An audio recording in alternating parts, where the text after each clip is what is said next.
Alhamdulillah wa kafa wa salatu wa salam ala nabina al-Mustafa Babad. On entend souvent le choc des civilisations, le choc de la barbarie avec la civilisation. On dirait qu'il y a un retournement de l'histoire. Avant, il y avait des conflits entre les entités politiques, entre les États, frontières. Aujourd'hui, on est entré dans une phase de conflit entre les valeurs et les civilisations.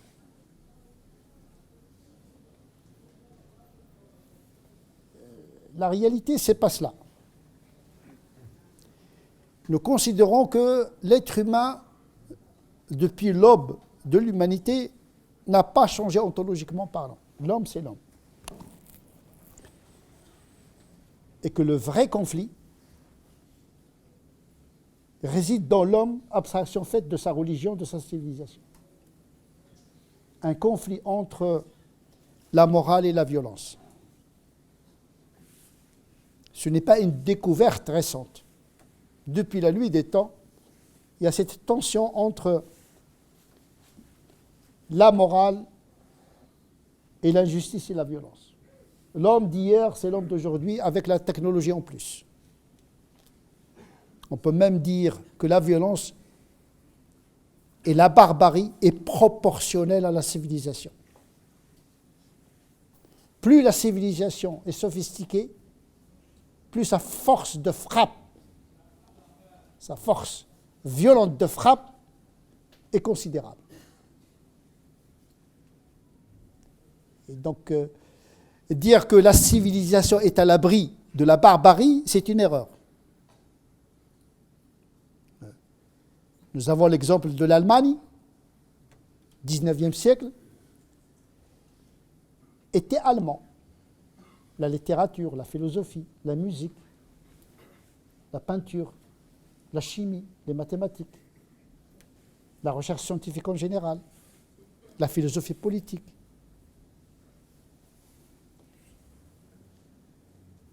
Tout ceci ne l'a pas mis à l'abri du nazisme.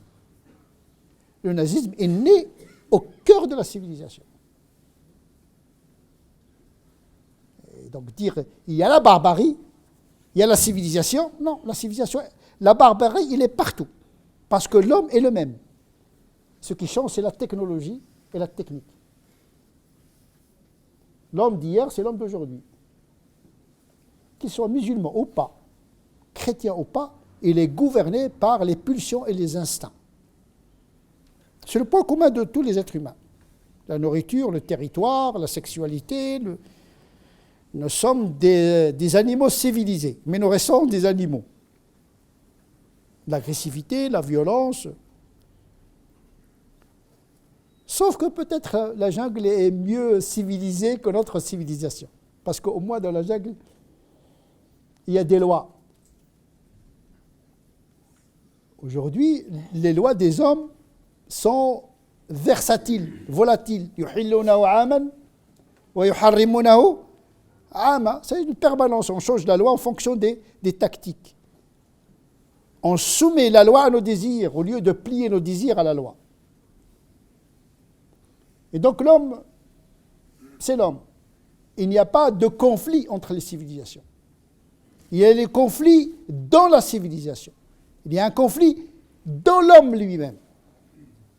Au-delà des clôtures et des frontières ethniques, religieuses, etc. Parce que l'homme est d'abord gouverné par des pulsions économiques, politiques, géostratégiques, où la religion n'est qu'un ingrédient catalyseur des conflits, comme la religion peut être un catalyseur de la paix.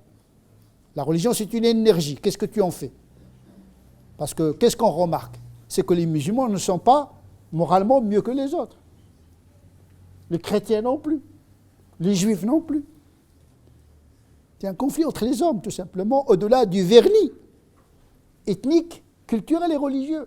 Il faut voir en l'homme l'homme, au-delà de la couleur.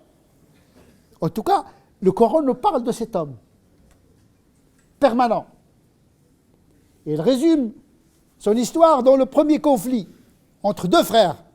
D'abord, les vrais conflits naissent au cœur de la civilisation, au cœur de la famille. Généralement, les conflits sont intrinsèques.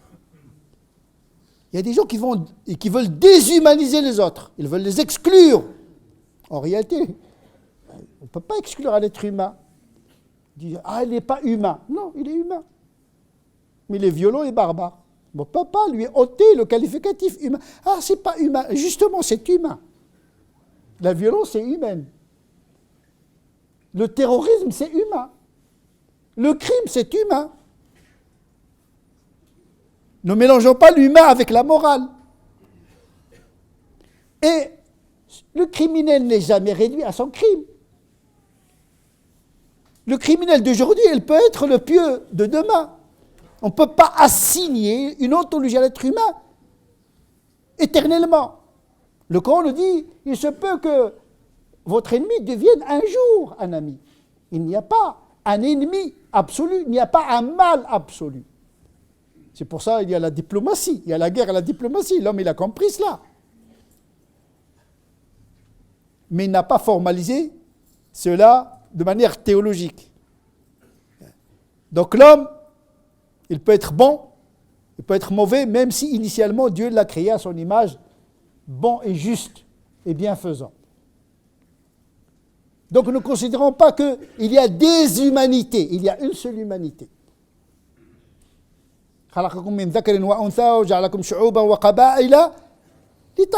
L'origine est commune, c'est vrai, nous avons des cultures différentes, des religions différentes, mais pour s'entreconnaître, parce que c'est dans la diversité que l'humanité se réalise. Dans notre connaissance et pas dans la guerre, même si la guerre est une pathologie qui prépare la paix. Il n'y a pas une guerre, on n'a jamais vu une guerre qui dure des siècles et des siècles et des siècles.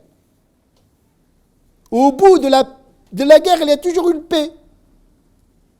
Donc même dans le conflit, il faut toujours, avec l'adversaire, il faut toujours, avec celui qui est hostile, il faut toujours préparer l'après. idfa billati ahsan fa idha alladhi baynaka wa baynahu adawatun ka'annahu waliyyun hamim.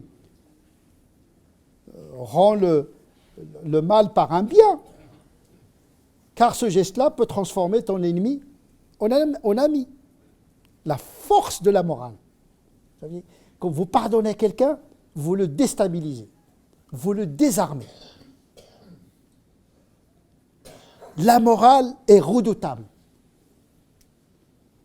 Elle surprend l'adversaire. Quand le prophète a conquis la Mecque, les Mécois qui l'ont combattu pendant 23 ans, ces mêmes Mécois qui ont tué ses proches, sa famille, ses compagnons, le prophète leur a adressé une question. Que pensez-vous de moi ?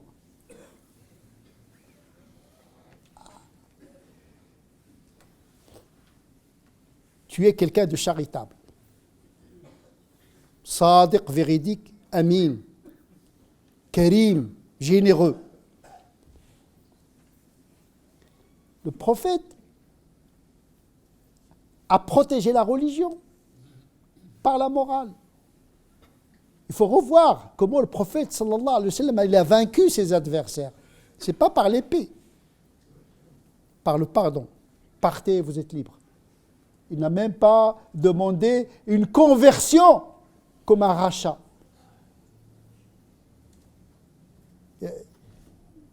On dit le pardon, c'est lorsque tu as le pouvoir. Mais quand tu n'as pas le pouvoir, je te pardonne, tu pardonnes par défaut. Le vrai pardon, lorsque tu as le pouvoir d'exécuter ta vengeance. Et tu dis, j'ai vaincu ma haine. C'est ça le choc, ce n'est pas le choc des civilisations, c'est le choc entre la haine, la violence et le pardon et la justice. C'est ça le vrai conflit. C'est un conflit moral. Je ne suis envoyé que pour parfaire la morale et la vertu. C'est ça qui fait la singularité de l'homme parfait. Et donc il s'agit de l'homme, de l'humanité. Il n'y a pas de clôture. Toutes ces clôtures, ces frontières sont artificielles. Ils ne doivent pas nous cacher la nature profonde des hommes en général. Il n'y a pas pire que d'avoir des lunettes et on assigne des gens à une identité inflexible et on les condamne. Malheureusement, aujourd'hui, des entités culturelles sont en train de condamner les autres. Ça s'appelle une assignation. On t'assigne à être uniquement musulman. On t'assigne à être. C'est comme une injonction. Tu définis l'identité de l'autre. Mais personne n'a le droit de définir l'identité de l'autre. On est tous des humains, quelle que soit notre religion, quelle que soit notre option, parce que notre nature est la même. Sauf qu'en islam, nous avons des valeurs comme le christianisme, etc. Il faut honorer ces valeurs. Encore faudrait-il les connaître.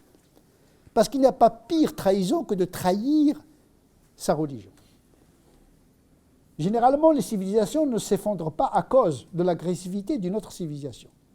Toutes les civilisations ont subi l'implosion. Comme l'individu, il sombre dans le malheur à cause de lui-même. En grande partie, en tout cas, à cause de lui-même. Donc les gens qui cherchent le bouc émissaire, la Libye, voilà, l'Occident contre le reste du monde. Pourquoi cette catégorisation ? C'est une aggravation de la situation au lieu de trouver les mots justes. Peut-on vivre ensemble au-delà de nos religions et de nos frontières, au-delà de nos conflits? C'est ça la question qui se pose. Le conflit au Proche-Orient, il a aggravé cette division du monde. Il y a le bloc de l'Occident, l'Amérique, l'Europe, les pays démocratiques. C'est vrai, l'Europe et l'Occident, ce sont des pays démocratiques. Il y a la liberté, on peut être d'accord ou pas d'accord sur un certain nombre de libertés, mais c'est une géographie où il y a une certaine démocratie. Le reste du monde, oui, il y a de l'économie, etc., mais il n'y a pas. Mais c'est une catégorisation politique, ce n'est pas anthropologique, ce n'est pas théologique. Parce que l'homme qui habite les démocraties est le même qui habite dans d'autres régimes politiques. Pas de différence. Ce n'est pas des martiens. Ce n'est pas des sous-humains. C'est une différence de régime politique, mais pas de régime anthropologique et théologique. Et donc dire qu'il y a des blocs, il y a des conflits, etc., c'est accélérer le conflit. Ce qu'on appelle une prophétie autoréalisatrice. À force de dire il y a un conflit, on finit par le réaliser, c'est-à-dire le langage performatif qui conditionne. La parole impacte le mental, à force de dire les chocs des civilisations, le choc des cultures, les barbares, les civilisations, les terroristes, etc. On catégorise les gens comme ça, on ne permet pas une réconciliation de l'humanité avec elle-même. Le Coran nous rappelle cette ontologie entre la violence et le pardon, parce que c'est de cela dont il s'agit. Est-ce qu'on peut considérer le pardon comme une force qui change le monde? Moi, je crois.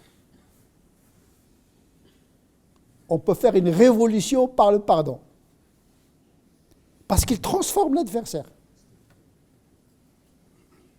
C'est une économie qui ne coûte rien du tout. Tu n'as pas besoin de missiles, tu n'as pas besoin de bombes nucléaires, tu n'as pas besoin d'un BIP très élevé, tu as besoin d'une énergie spirituelle et morale qui transforme l'autre par un regard apaisé de pardon. Le Coran nous raconte ces deux extrêmes qui habitent l'être humain. Un extrême incarné par Caïn et l'autre extrême, dans le sens positif, est incarné par Abel. Le premier conflit que le Coran nous rapporte. Rapporte-le l'information. Rapporte-le. Watlu alayhim naba abnay Adam. Narre-le Raconte-leur l'histoire des deux fils d'Adam. Il n'est pas dit que ce sont des fils directs. Le Coran n'entre pas dans les détails. L'essentiel, il parle de deux êtres qui appartiennent à la même espèce humaine. Raconte-leur l'histoire vraie des deux enfants d'Adam. Quand Dieu a accepté l'offrande de l'un et a refusé l'offrande de l'autre. Donc le point de départ, c'est le sacré. Vous savez, le sacré, ce n'est pas uniquement dans la religion. On peut sacraliser ce qui est séculier. La sacralité, c'est une notion qui n'est pas la propriété privée des religions révélées. On peut sacraliser des choses qui sont profanes. Donc le sacré est le propre de l'homme. On sacralise. Et là, aujourd'hui, on est en train de sacraliser, de canoniser des civilisations. Des valeurs laïques qui deviennent sacralisées. Parce qu'on ne peut pas vivre sans sacraliser les lois que nous estimons comme des lois qui nous gouvernent. Il y a toujours la religion, même séculière, qui habite l'ordre du monde. Dieu a accepté l'offrande de l'un, c'est-à-dire d'Abel. Il a refusé celle de l'autre, qui est celle de Caïn. Poussé par la jalousie, Caïn menaça son frère en lui disant « Je vais te tuer ». C'est toujours la jalousie. La jalousie est mauvaise conseillère. Il ne faut jalouser personne. Parce que la frustration peut pousser à l'envie. Il y a beaucoup de musulmans qui sont jaloux des autres parce que la civilisation occidentale, les juifs, les chrétiens, et nous, on est exclus, etc. On est à la marge de la banlieue de l'histoire, etc. On est des victimes. Un musulman, il doit rester digne.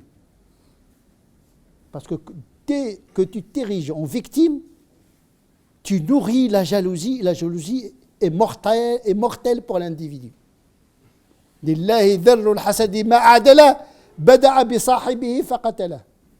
C'est-à-dire la jalousie commence par le jaloux et le détruit. Parce que c'est un sentiment négatif inhibiteur. Alors que le pardon et l'amour, c'est un moteur. Il y a une psychologie optimiste, un optimisme agissant. Il y a l'esprit de la victimisation, les damnés de la terre, qui renforce ce sentiment d'être victime de tout le monde. Ça, c'est un sentiment que le croyant, en tant que croyant, doit combattre. On est victime de rien du tout. On est victime de nous-mêmes. C'est de la psychologie morale. Elle est importante dans l'avenir des individus et des sociétés et des civilisations. La grandeur de l'âme. Elle n'est pas proportionnelle à la grandeur de la civilisation, ni au degré d'avancement d'une économie quelconque. La grandeur, c'est une grandeur intérieure dans la dignité, sans arrogance ni orgueil. Parce que généralement, le jaloux, il subsume le complexe d'infériorité au complexe de supériorité par défaut. Et ça, c'est pas bon, ni pour la religion, ni pour la vie profane de la personne en question. Je vais te tuer, parce que Dieu a accepté ton offrande et pas la mienne. Il lui a dit, que veux-tu que je te fasse? Dieu, il accepte les offrandes des muttaqin, ceux qui... Il n'a pas dit, il a accepté l'offrande parce que je suis muttaqi. Non, Dieu, lui, il sait, moi je ne sais pas, il a accepté. En vérité, il y a une confirmation qui va dans le sens que ce n'est pas l'ampleur matérielle et la quantité de l'offrande qui compte aux yeux de Dieu. C'est l'offrande faite par le cœur. C'est la sincérité. Tu peux donner 1 franc, Un franc. Ça n'existe plus maintenant, un franc. J'ai un logiciel des années 90. Tu donnes 1 euro. Et pour Dieu, il vaut 1 milliard. Parce que tu l'as fait vraiment avec un sens d'humilité, de sincérité, alors que tu peux donner 1 milliard avec un sentiment d'arrogance. إنما يتقبل الله من المتقين. لن ينال الله لحومها ولا دماؤها ولكن يناله التقوى منكم. Les offrandes, dit le Coran, que vous donnez à Dieu, le sacrifice, en vérité, ce n'est pas le sang ni la chair qui va l'atteindre, mais l'acte de piété, c'est-à-dire l'acte du cœur. Donc tout se joue. L'homme extérieur, mais ce qui intéresse à Dieu, c'est l'homme intérieur, c'est-à-dire l'homme moral. L'homme moral, au-delà de son aspect anthropologique, économique, politique, civilisationnel. Parce que l'homme, c'est l'homme, et tout se joue à l'intérieur. Et les racines de la bonne moralité, c'est dans le cœur, c'est dans l'esprit. La in basatta, si tu tends ta main pour me tuer, lui dit son frère, moi je ne ferai pas de même. Je ne me défendrai pas. C'est quand même, c'est un renversement considérable. Ce n'est pas par lâcheté. Peut-être qu'elle était capable de renverser la situation et de se défendre. Il n'est pas dit qu'il a fait ça par défaitisme, mais par grandeur de l'âme. C'est ça la grandeur, ce n'est pas en fonction des muscles et des pectoraux. C'est-à-dire la valeur de la violence et de la force physique. Non, non, c'est la force morale. Si tu tentes ta main pour me tuer, je ne ferai pas comme toi. Tu es terroriste, je ne serai pas terroriste. Tu es injuste, tu tues les civils, je ne tuerai pas les civils. Sinon, quelle différence?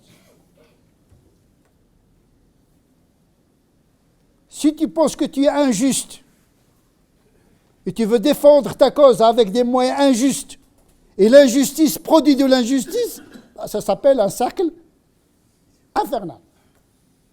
À un moment donné, il faut qu'il y ait un moment de grandeur de l'âme. J'arrête. Je ne tends pas ma main. En vérité, c'est un geste qui déstabilise l'adversaire. Vous savez, quand vous conduisez la voiture, et quelqu'un, vous faites un mauvais geste et quelqu'un, il vous klaxonne, il s'énerve parce que vous lui avez fait un coup de poisson. Coup de poisson. Et il commence à insulter. Vous lui dites, vous lui souriez et vous tendez votre main, il se calme. Il se calme. Parce que l'homme n'est pas méchant par nature. Parce que vous pouvez créer un ennemi gratuitement.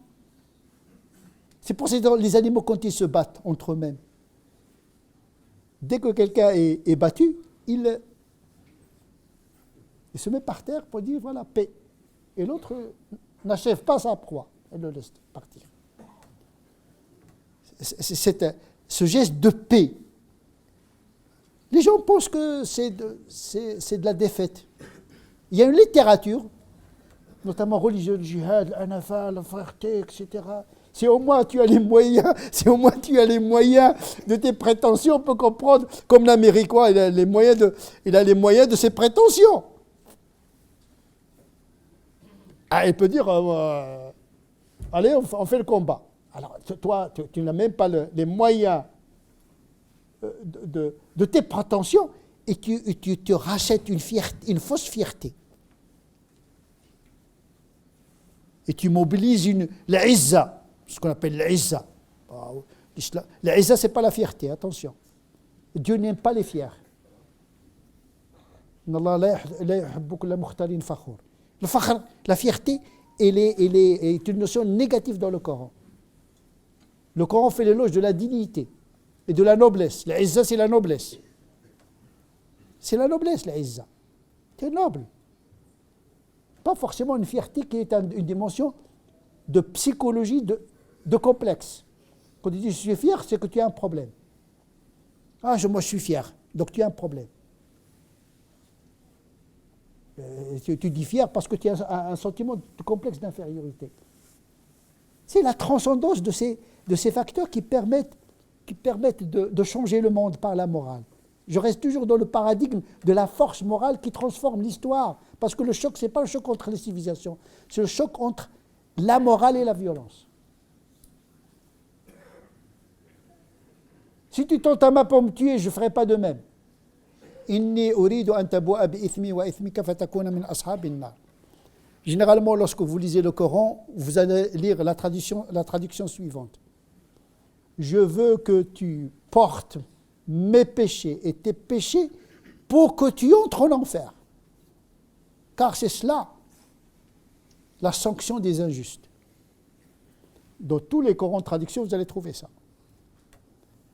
En réalité, si vous acceptez cette traduction, c'est grave pour Abel. Il serait plus mauvais que Caïn. Caïn, il n'a fait que tuer son frère. L'autre, il veut qu'il réside en enfer. Je veux, en faisant ça, en vérité, ce n'est pas un geste de paix. C'est comme je veux t'inciter à entrer en enfer. Parce qu'il aurait pu se défendre et l'empêcher de le tuer. Mais non, je veux que tu me tues pour que tu crèves et tu crames en enfer. Les gens, ils lisent ça, ils ne sont pas choqués. Moi, quand j'ai lu ça, il y a un problème. Si on prend cette traduction, on va déduire que Abel est plus méchant que Caïn. Parce qu'il pousse son frère pour le tuer, pour qu'il habite l'enfer. En réalité, c'est une mauvaise traduction. Justement, Abel voulait dire, je ne veux pas justement que tu portes tes péchés et mes péchés et entrer en enfer. Parce que dans le style coranique, je veux que tu ne veut pas dire tout le temps vraiment que je veux que tu fasses cela. Je ne veux pas que tu fasses cela. Comme le passage du Coran qui dit « Je te conseille d'être parmi les ignorants ». C'est Dieu qui parle à Noé. « Inni a'iduka an takuna » Je te conseille d'être parmi les ignorants. Non. Le sens, je te conseille de ne pas être parmi les ignorants. Ne pas, elle a été, on appelle l'ellipse. On supprime une partie parce qu'on sait que le style arabe, quand il dit je veux que tu fasses ça, en vérité, il insinue le contraire. Comme le passage qui dit Al-Qafiha Rawasi, Dieu il a installé des piliers dans la terre pour qu'ils bougent. Non, pour qu'ils ne bougent pas. C'est ça le sens. Donc quand vous lisez cette histoire de Abel, il ne veut pas que son frère, justement, entre en enfer à cause de ses péchés et le crime qu'il va commettre. Il y a une autre lecture qui dit, une autre variante du Coran, parce que le Coran il y a plusieurs variantes du Coran. Donc ce verset, il dit « Anni uridu », c'est comme une interrogation de repoussoir ou de répugnance. Est-ce que je veux, si je ne veux pas,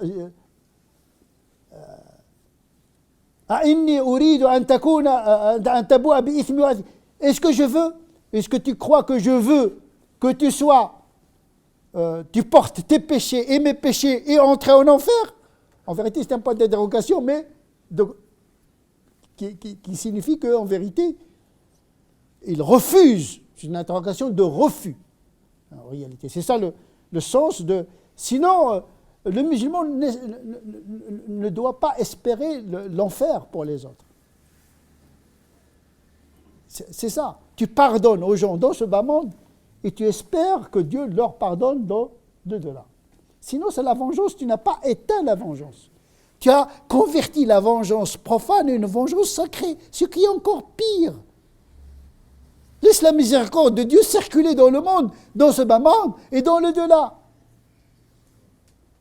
La tolérance, il y a beaucoup de gens qui disent « Moi, je suis tolérant, je tolère les croyances des autres, mais je veux bien que tout le monde crève dans le delà. » En vérité, ce n'est pas une tolérance. Il faut espérer le bien pour les gens. On peut toujours défendre ses droits, mais il ne faut jamais avoir ce sentiment de vengeance. Et on a parlé, la khutba dernière, sur la question de vengeance, que jamais le Coran n'a fait l'éloge de la vengeance. Donc, dans cette histoire, il y a le criminel, il y a celui qui pardonne. Mais ce verset-là, ce verset ne parle pas de la justice. Donc, il y a un chaînon manquant dans l'histoire. Ça veut dire, il expose les extrêmes. Pour dire que le pardon est plus fort que la justice. Parce que Caïn, il aurait pu choisir de se défendre et d'empêcher le crime. Et même de tuer son frère légitimement. Ça s'appelle la violence légitime. C'est une justice. Mais il a préféré la force du pardon. En vérité, c'est être supérieur autrement. Supérieur par le pardon. Mais attention, un pardon, pas par défaut. Quand le prophète a pardonné aux Mécois, ils étaient dans une situation de pouvoir. Parce que le pardon est proportionnel à ta force. Mais si tu es faible, et tu pardonnes, on peut soupçonner ton pardon, par défaut. Et justement, c'est le pardon, il doit être par celui qui est dominé, mais il doit être également, le pardon doit être surtout pour celui qui domine, qui a le pouvoir de se venger, mais qui ne le fait pas. Mais attention, le dominé aussi, il peut se venger. Et oui, on le voit. Les mouvements qui recourent à la violence pour défendre leurs droits et sont dominés. Mais sont-ils capables de pardonner? On a parlé de l'histoire de Mandela qui a expérimenté la volonté, mais il a vu que la force ne résout pas le problème. Donc il a opté par le pardon. Donc il a réconcilié les Africains et les Européens. Il a pu transcender par le pardon. Il n'a pas, quand il a eu le pouvoir, il n'a pas exercé la vengeance sur les Blancs. Gandhi aussi. C'est une révolution pacifique. La force, il faut croire à ça, la force du pardon et de la pacification des relations. En tout cas, la religion doit jouer ce rôle-là. Il ne doit pas être le catalyseur de la vengeance et de la haine. Un musulman n'a pas le droit de cracher la haine envers autrui parce que les juifs, parce que les chrétiens, l'islam n'a pas de problème avec le juif, avec le chrétien. C'est un être humain. Par contre, il revendique ses droits, tout simplement. Sans haine. Et s'il pardonne, ça... Vous savez, nous sommes dans un monde où le pardon il devient de plus en plus étranger. Donc il faut ressusciter la question du pardon comme une force de transformation. Mais il faut savoir pardonner. Et ça, on demande aux puissants déjà de donner l'exemple à l'humanité, ce pouvoir de pardon et de recourir à la paix, parce que ce que nous vivons aujourd'hui est un tournant de l'histoire, de notre histoire actuelle.